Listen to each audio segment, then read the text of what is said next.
พี่น้องสาวอุดรอัดอั้นตันใจขี่มอเตอร์ไซค์ทายคลิปแรงมั่วสุมแรงที่มันพากันซื้อยาบ้าขายยาบ้าเสพยาบ้ากันอยู่นี่เป็นอย่างเราจังอัดอั้นตันใจเพราะว่าไทยเฮียนเล่าหมู่บ้านเล่านั่นน่ะคือขโมยขึ้นเฮียนอยู่บ่เศร้ามันอยากขึ้นเฮียนผู้ใดมันก็ขึ้นมันอยากได้อย่างมันก็เข้าไปเอาไป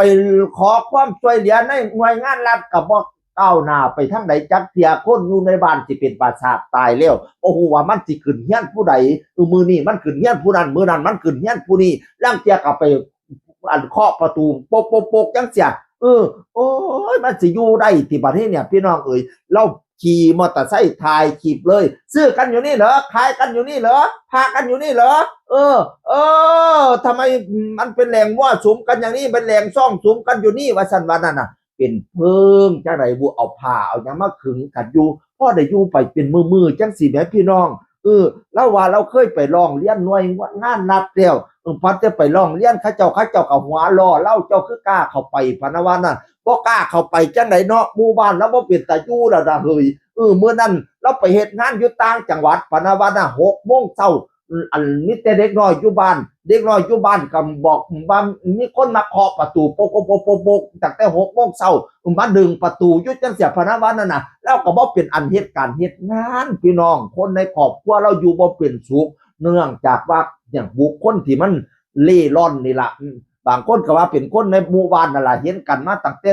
เล็กแต่น้อยพนวันนั่นน่ะ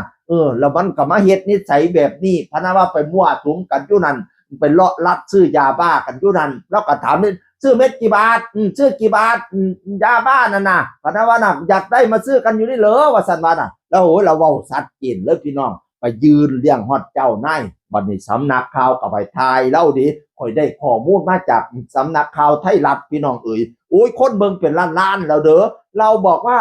แหล่งมั่วสุมเนี่ยอยู่แค่ด้านหลังของสถานีตำรวจนะทำไมเจ้าหน้าที่ถึงมองไม่เห็นว่าสันวานานะทำไมไม่มาปราบปรามอย่างจริงจังว่าสันวานานะมันอยู่ในเขตอำเภอเมืองอุดรธานีเลยบ้านล่องจิกหรือบ้านหนองจิกนี่แหละพี่น้องเอ๋ยเราอยากขอความช่วยเหลือแน่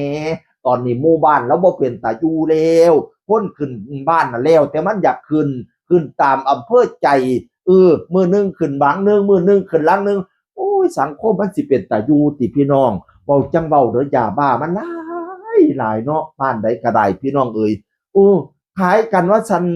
พบว่าเป็นสายาสามัญประจำบ้านโอ้ยผู้นั้นกัดเสพผู้นี้กัดเสพบ่แม่นแต่เด็กน้อยอ้อยอิงจนว่าพอลูกพอเมียผู้เฒ่าผู้โถกัดเสพดิสร้างเป็นแทบพี่น้องเอ๋ย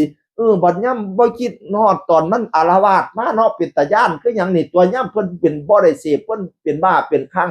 เด็กเล็กๆน้อยๆอยู่ชั้นประถมเขาก็ว่ามีสถิติการเสพแล้วตั้งแต่อายุ11 ปีตั้งแต่ยุคป.2ผลลังคนน่ะพี่น้องเอ๋ยป๊า